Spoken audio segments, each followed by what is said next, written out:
Everyone dreams of living an uncommon life, and the best asset you have to achieve your dreams is you. Welcome to the Uncommon Wealth Podcast. We're going to introduce you to people who are living uncommonly. We're also going to give you some tools and strategies for building wealth and for pursuing an uncommon path that is uniquely right for you. Hello and welcome everybody to another episode of the Uncommon Wealth Podcast, where I'm your host, Phillip Ramsey. And I'm Arron Cramer. Thank you for tuning in. Today we have an interesting topic. It's just Arron and I hanging out, and we've been talking about this concept, and we've seen it, we've witnessed it, and we've seen how powerful this can be. Yep. You ready for this? We're talking about failures. Failures, being human. Being human and failing. Yeah. And we'll just start by saying we're going to talk about our failures. Yeah. And the things that we feel like we could have done better in our career or in our life. Yeah. But at the end of the day, like, some of these failures are the biggest reasons why we are who we are today. Yeah. Now, that can be shaping us in the positive or the negative. I feel like Arron and I are kind of bent on, like, okay, is it a failure if you've really learned from it and you've come out of it on the other side? That's what makes it really hard to think of these things. 'Cause, I know. So we both had some time to think about our failures and exactly what they are and how do they shape us in who we are today. But when you're thinking about this, think about this. Like, if you were on the podcast, you have the microphone in front of you, what has been your biggest failure? And then what has it produced on the other side of it? Yeah.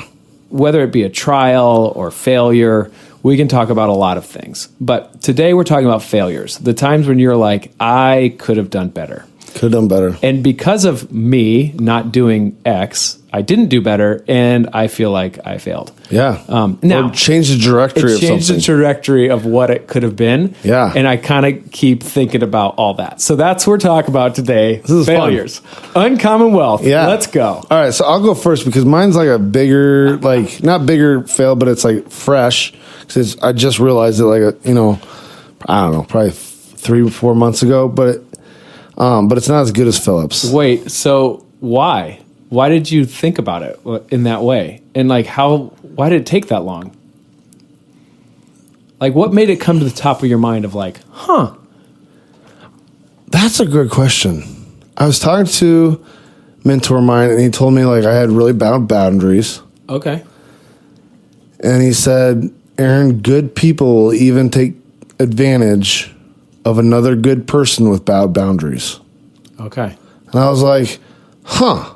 And then I went and told my wife this, and she's like, yeah, Arron, you have this issue. And I was like, oh. And it came out, and my first realization through this is I'm like overly loyal. To the point where, like, I'm loyal, and I don't put people on a pedestal, but I'm like, they're there, and I'm like, I've got them. Like, I got their back. I'm going to ride or die, kind of like. And then through that, like, being like, talk about our superpowers and stuff. Mine's more like, just like making sure I like being the dark horse for somebody else. Protector. Yep. And so I always put, like, the team first. Yes. And so I can attest to that. Yeah. And so then it's like, okay, so then what hit me is like, I started thinking about my entire life. And I think that's when I had my big, like, oh my gosh. Okay, here we go. Yeah. So first one was like football. I was pretty good at football. I'm not saying like never going to go pro, nothing like that. I was just good high school football player. Could have probably gone to the next level. But like, I was my sophomore year, made varsity. And I was pretty good defensive end. Like, It was a fun season. Like, and at the end of the season, I got letters from like D1 schools coming. I was like, sweet. Yeah. But then the team needed me at middle linebacker. And I remember, dude, when you're 16 years old, like, you don't understand things. Nope. But like the defensive coach, coordinator guy, his name is Hutzel. He's an amazing dude. Sat me down. I was like, hey, team needs you at middle linebacker. But if you want to stay, I got your back.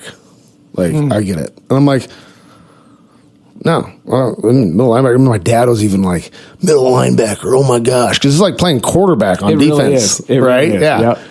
Okay, you got to be really smart to play quarterback or play middle linebacker. There's a lot going on. Dude, I didn't even know plays. Like, I didn't play Madden or anything like that. I sucked. Like, I say I sucked. I was all district and stuff because I was an athlete. Right. But no, it wasn't your jam. No, everybody, like, I never got negative yards on the running back. They always had a yard because I tackled so many people. They're like, dude, I don't have the ball. I was like, well, you tricked me. Yeah. You know? Wow. So, but the team needed me there. So I went there. And so I gave up my opportunity for, like, where I shine the best, you know? Yeah. So then. For others. For others. Okay. So then. This is good. So then come to wrestling. Like, wrestling was like, okay, wrestling. And that's the sport I picked to go into college for. Like, I got told, like, hey, we need you at 215. Like, I was a small 215 pounder, but I was the stronger of the two of us, of the 189 pounder. Mm-hmm.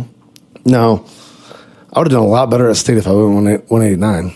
Oh, and so it's like, oh, man, flash forward again. But the team needed me at 215. Yep. So even like the year then we went on to like my next year in high school, nope, I stayed 215 because the next guy was better at 189. And it was like, poop. Dude. You know, so I stayed there again. Go to college. This gets even more interesting. Like, and how being young and dumb and not listening to your mentors even is. Keep going. Because people were telling you, like, don't do this. Now I went to college, they did. Okay. So my mentor, which, if you follow wrestling, I knew Eric Volker and he was in my ear, and Eric Volker is one of the best of all time collegiate wrestlers. Like, awesome.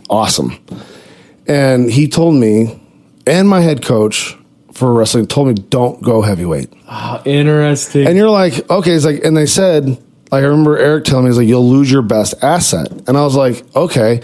Did I think about asking him what my best asset was? No. I was young and dumb. Gosh. But what happened? Coach needed someone at heavyweight, and I was putting weight on pretty good, like, and I was strong. Went heavyweight. Okay.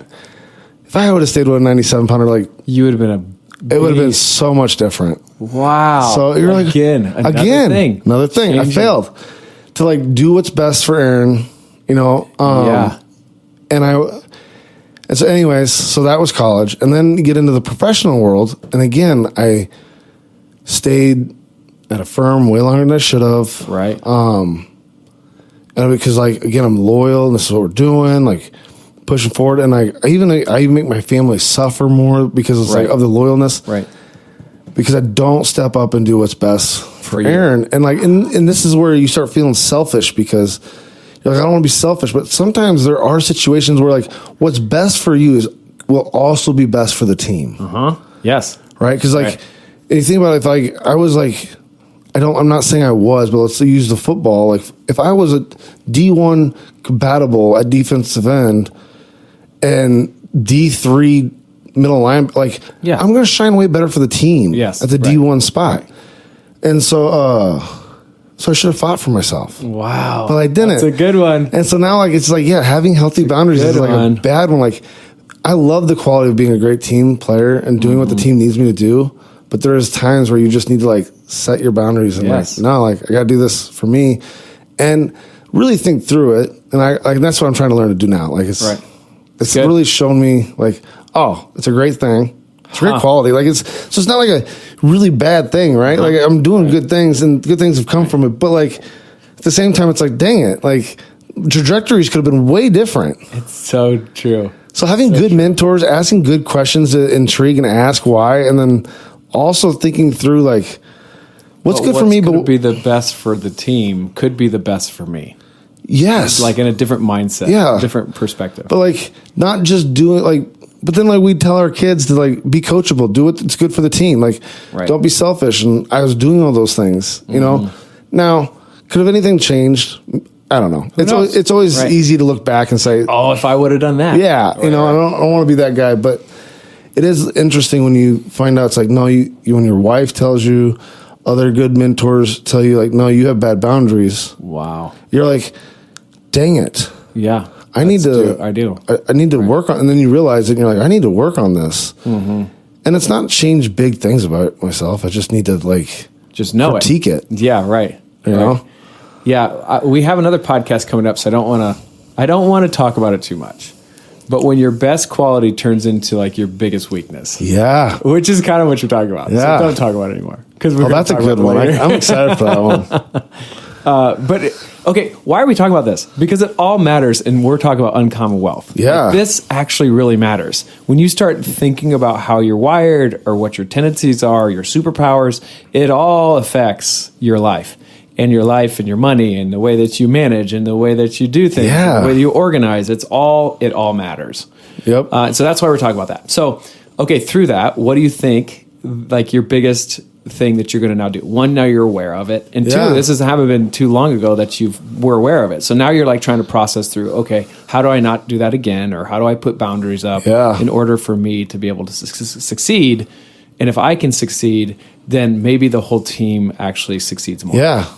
You know, that's interesting because we're like, team-wise, I think, like on the home front, you know, being more cautious of that, like looking out for my family and making sure they don't take hits. Yep.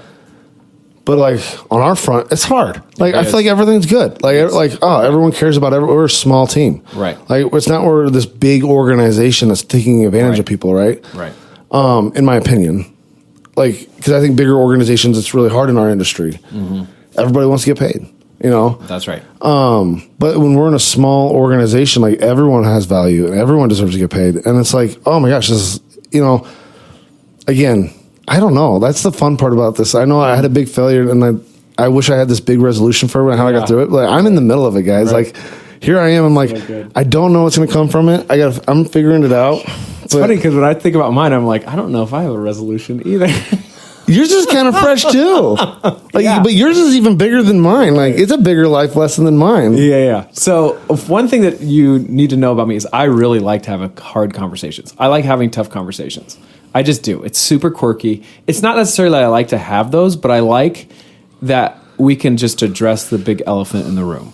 And then once we address it, are we going to be friends or are we not? And if we're not, then we probably shouldn't have been friends at the beginning, so let's just have this conversation. Yeah. Right? And if we are, then we're going to be better friends than we were. Yeah. Okay. So I would say one of my biggest failures is just a failed partnership with Brian. Yeah. I'll just say it right out. And that to me is hard because I'm a very loyal person. I've always wanted to be on top of the mountain with somebody next to me, looking at the panoramic views and being excited. Now, what's the top of the mountain, you'd ask? I don't know, but I want to be there with somebody when I'm there. Yeah, okay? It might be a hill or maybe Mount Everest. Right. That's right. And so from a very, very beginning of our relationship, I just felt like there was some pretty big warning signs of like, we're not that compatible in a couple areas that I feel like could be important. Yeah. And I just squashed them, which is fascinating because and Brian would have hard conversations with me, but I'd have very hard conversations with him. Like, hey, this is something that I feel like is a blind spot. We need to talk about it. Yeah.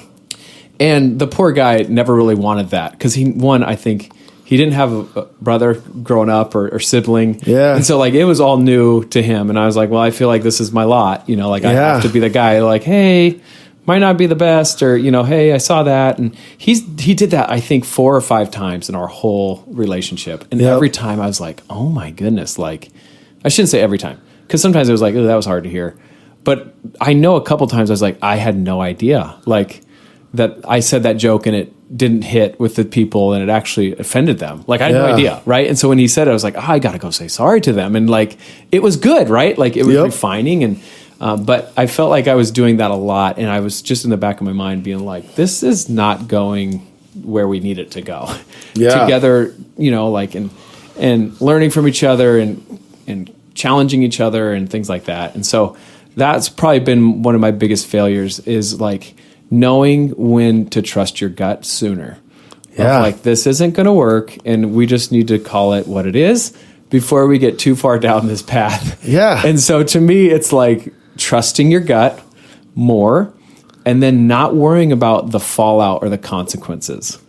That's the hardest part for me because I'm always thinking of, okay, one, they're a person, you know, so like that's going to be something. Luckily, Brian found a great opportunity, so he moved on. But like other people, I do think about that of like, okay, what does it look like outside of whatever we were trying to create together? Does that make sense? Yeah. And so to me, but it's circumventing that and like making a decision faster because I've heard this like, what is it? Hire slow and fire quick. Or something like that. And like in theory, I think that's the right business model, but it just doesn't feel uncommon And so I want people to have grace with me. So I extend grace to other people way more than I probably should. Yeah, I was gonna say that's kind of like it's a superpower, but it's also a weakness of yours. Yes. Again, like a boundary issue. It's like, Yes. oh, I'll just help you. Like, you know. Yeah, right. But then like things can go wrong, and then you're like, dang it. Yes. Oh, yeah. Many times I do. Yeah. And so one of my biggest failures is just trying to figure out like, okay, when is it time to like really trust my gut and like, no, hey, something's just not right.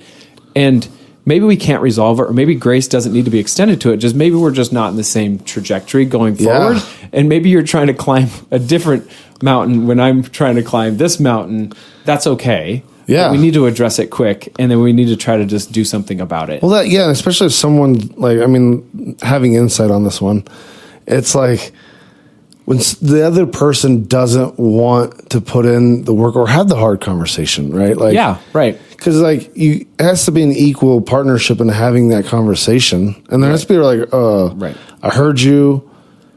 I believe you. Like maybe they believe you 25%. Like, and no one's ever 100% right when they call you out, but there's some sort of validity there. I mean, if there's a total ignorance, Right. then like how do you go? You can't grow from it. You can't have a partnership tough, there right. because you guys are kind of so different in areas. We were way right? different, right? And so, but then like that's the hard part too, because like then you want to have grace, extend grace. That's right. But then like That's right. also you can like in that sense because you are such a gracious person, it's like you could probably trick yourself. Because like I think there's me and you are like we're vastly different in certain areas, Right. But we complement each other. That's right. To make it better. That's right. So it's like, And you know what? Out of the two, if we're just talking about this relationship, out of the two people, the person that probably extended grace more was who? Out of Brian and I. you. No, I think it was Brian. You think so? I think it was Brian. One, because he didn't bring up many of like, you know me, I'm flawed. Yeah. So out of 10 years, you're only going to come to me 5 times and say that I messed up. Like, come on. There was more than that. But he never brought it up for whatever reason. Probably because he wanted me to extend grace to him. And I was always like, hey, we need to have a conversation. And he's like, I don't want to have a conversation.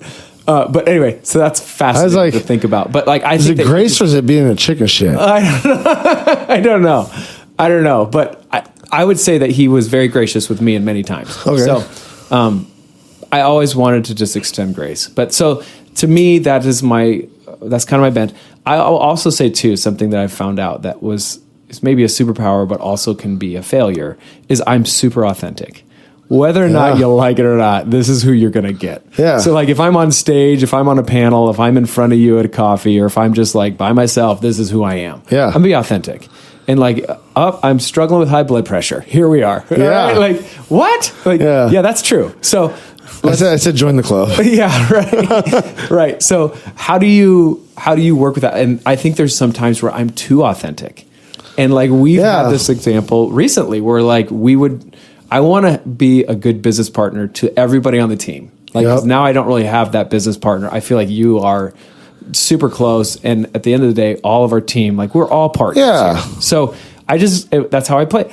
And then there's been times where it's like, well, maybe that wasn't the wisest thing to do. Maybe I just need to talk to Arron about that one. Right? Yeah. So I mean, you do like, there's just that times where it's like, you want too inclusive, right. But like, I mean, I know that's the fun part through all this is like you learn from it, right? Yep.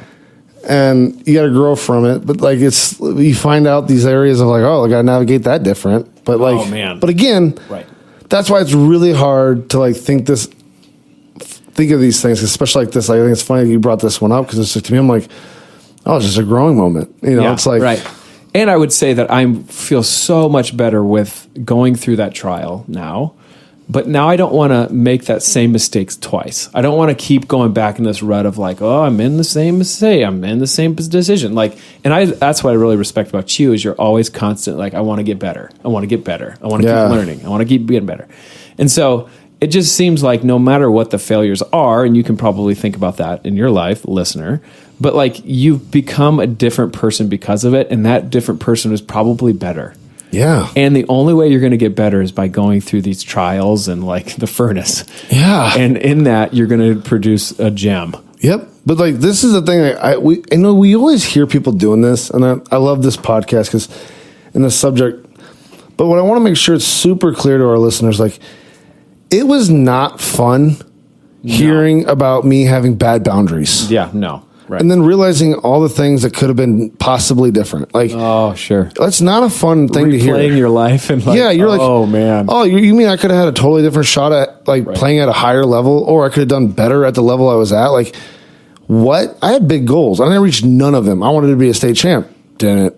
Like, I wanted to be a national champ. Not even close. You know, like, I made varsity. That was it. You know, it's like, oh my gosh. Like, so it's just one of those things where it's not fun to hear. It's not fun to hear, and it's not fun to accept it. Like, so that's why, I mean, guys or listeners, guys and gals, like, if we say walk through the fire, right? You become a gym. Right. Put your hand in the fire. Yeah, right. You pull it away. Right. So, like, now you're talking about emotional fire, like, you're going to pull away. It sucks. Right. But I promise you, the other side is so much nicer. Yeah, and I do think there's a self-awareness about this too. Like, there has to be a place where you have to internalize what just was said to you.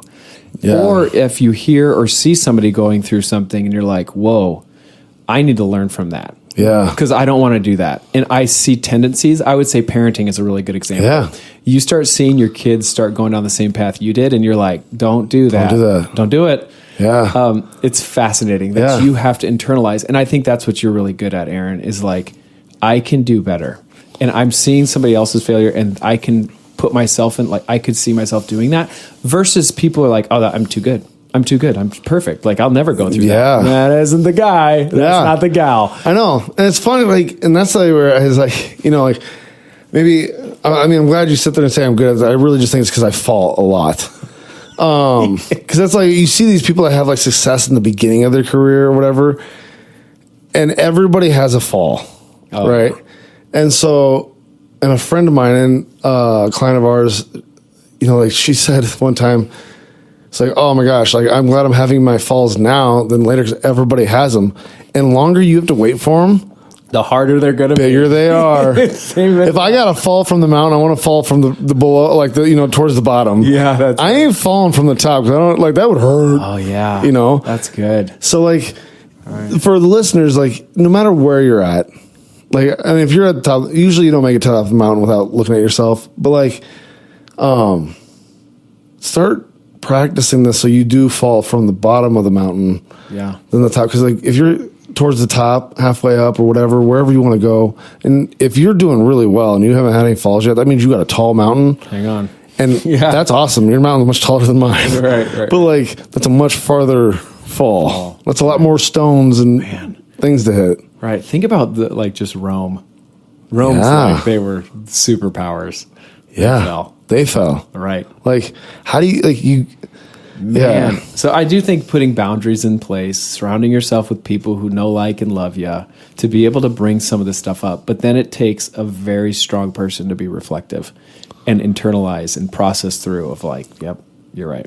Like, I can do better. That stuff's so hard. It sucks. It's like, it sucks so bad. Like, dude, I'm like, I don't know how much else to say. It just sucks. Like, but like, because we don't want to be wrong. No. Especially if you're taking the uncommon path of being a business owner. Yeah, like, we wouldn't be where we're at without the failures. Right? So like, we're kind of like, I know. That's why I am so in on this whole, you know, so Michael Jordan's one, like, he's shot more winning shots than anybody else, right? Yep. And I love, everyone always brings that up. I'm like, but what I hate is no one brings up, he's also missed so many. More than he's made. Yeah, more. Sure. He's missed more winning shots than any other player too. It's like, like, he's gotten back up. Like, I want to hear about people's failures. Yeah. Like, don't tell me how great you are. Tell me how you screwed up. That's good. That's good. Because like, to me, that shows me like, that's going to be a podcast question I'm going to have for a guest. What's your biggest failure? Yeah. How'd you screw up? What's your biggest screw up? Like, because that shows me like, oh my gosh, you've been at it. Because I remember